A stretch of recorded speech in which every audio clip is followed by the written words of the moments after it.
Assalamualaikum warahmatullahi wabarakatuh. Halo anak-anakku semuanya. Kali ini kita akan belajar mengenai unsur-unsur pembangun dalam puisi. Terdapat dua unsur, yaitu unsur fisik dan juga unsur batin. Kira-kira apa saja ya macam-macamnya?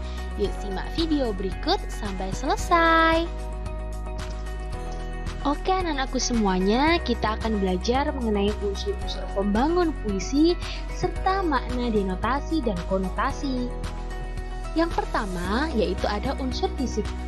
Unsur fisik yaitu unsur yang dapat dikenali langsung oleh pembaca karena sifatnya yang tersurat. Unsur fisik meliputi majas, irama, kata konotasi, dan kata berlambang yang sudah kita pelajari pada video sebelumnya. Sedangkan untuk unsur yang kedua adalah unsur batin, yakni unsur yang tersembunyi di balik unsur-unsur fisik, meliputi tema, amanat, perasaan penyair, dan nada atau sikap penyair terhadap pembaca. Contohnya pada puisi berikut yang berjudul Gadis Peminta-Minta. Ini nanti ada contoh dari unsur batin ya. Kita baca bareng-bareng puisinya. Gadis peminta-minta. Setiap kali bertemu, gadis kecil berkaleng kecil. Senyummu terlalu kekal untuk kenal duka. Tengadah padaku pada bulan merah jambu. Tapi kotaku jadi hilang tanpa jiwa. Ingin aku ikut, gadis kecil berkaleng kecil, pulang ke bawah jembatan yang melulur sosok. Hidup dari kehidupan angan-angan yang gemerlapan, gembira dari kemayang riang. Duniamu yang lebih tinggi dari menara katedral, melintas-lintas di atas air kotor tapi yang begitu kau hafal. Jiwa begitu murni, terlalu murni untuk bisa membagi dukaku. Kalau kau mati gadis kecil berkaleng kecil, buah di atas itu tak ada yang punya. Dan kotaku, kotaku hidupnya tak lagi punya tanda. Karya Toto Sudarto Bahtiar. Oke, dari puisi tersebut temanya yaitu tentang kemanusiaan. Nah, penyair dalam puisinya bermaksud untuk menunjukkan betapa tingginya martabat manusia dan bermaksud untuk meyakinkan pembacanya bahwa setiap manusia itu memiliki martabat yang sama, memiliki derajat yang sama. Perbedaan kekayaan, pangkat, dan kedudukan seseorang tidak boleh menjadi sebab adanya pembedaan perlakuan terhadap seseorang.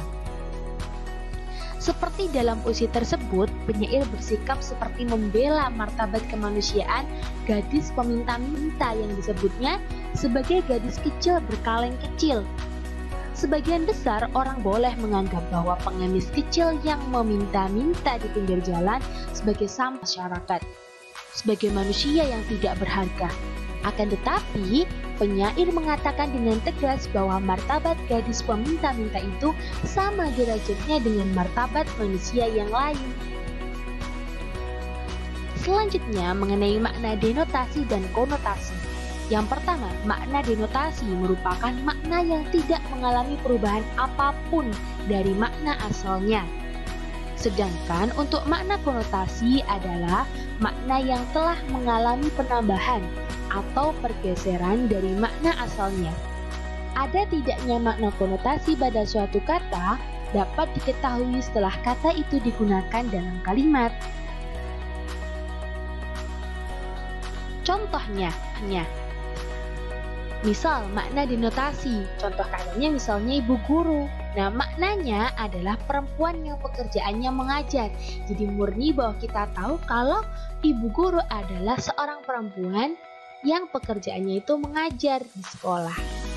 Kemudian ibunya Amir, perempuan yang melahirkan Amir.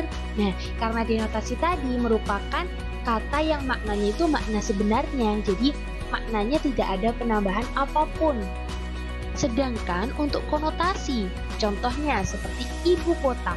Nah, ibu kota di sini bukan maksudnya ibu dari orang yang bernama kota ya, tapi maknanya adalah sebagai pusat pemerintahan pada suatu negara.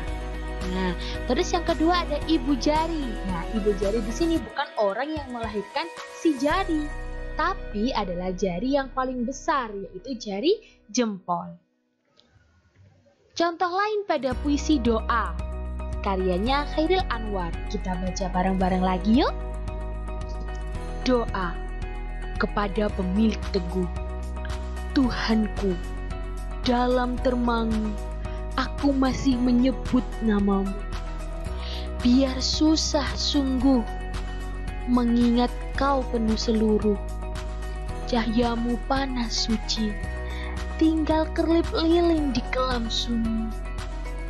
Tuhanku, aku hilang bentuk, remuk. Tuhanku, aku mengembara di negeri asing. Tuhanku, di pintumu akan mengetuk. Aku tidak bisa berpaling. Nah, dari puisi tersebut kita analisis dulu ya makna dari kata, denotasi, dan juga konotasinya. Berikut tabelnya. Ada kata termangu. Nah, dari denotasinya atau makna sebenarnya, termangu itu terdiam. Tapi dari makna konotasinya yang dimaksud termangu oleh penyair itu adalah kekosongan jiwa. Jadi jiwa orang yang sedang kosong. Kemudian ada lagi menyebut. Makna denotasinya itu berucap. Nah, untuk makna konotasinya adalah berzikir. Nah, maksudnya menyebut itu menyebut namamu. Aku masih menyebut namamu. Nah, kalau kita sedang menyebut nama Tuhan kita, pasti maksudnya adalah kita sedang berzikir, sedang memuji Tuhan kita. Seperti itu ya. Nah, selanjutnya ada kerlip lilin. Kalau makna sebenarnya, makna umum yang kita tahu bahwa kerlip lilin ini cahaya lilin. Tapi dalam puisi tersebut yang dimaksud kerlip lilin adalah kesadaran yang tinggal sedikit. Lilin itu kan bercahaya. Nah, karena lilinnya itu kerlip atau cahayanya itu redup. Nah, di sini yang dimaksud adalah kesadarannya yang tinggal sedikit. Kemudian ada lagi yaitu hilang bentuk.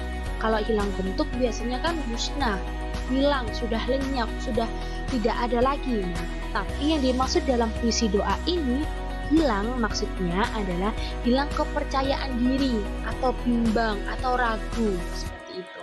Kemudian remuk, untuk makna denotasinya artinya itu hancur, lebur, seperti itu. Tapi kalau makna konotasi maksudnya adalah frustasi.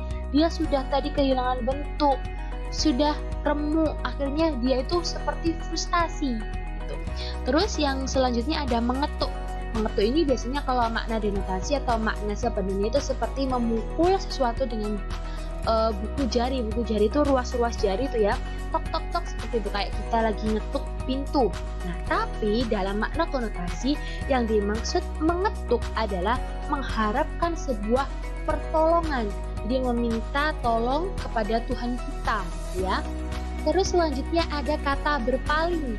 Nah, makna denotasinya di sini atau makna sebenarnya adalah melihat ke samping, biasanya kayak menengok gitu ya. Kalau lagi dipanggil kayak menengok gitu, kayak berpaling, artinya tidak menyauti dari panggilan orang tersebut. Tapi makna konotasinya adalah seperti lupa atau mungkar.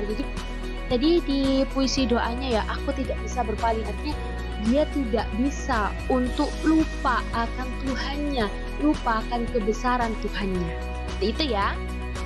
Oke anak-anakku semuanya, itu tadi merupakan penjelasan mengenai unsur pembangun dalam sebuah puisi. Ada unsur fisik dan juga ada unsur batin, serta beberapa penjelasan mengenai makna kata denotasi dan juga konotasi. Semoga bermanfaat ya.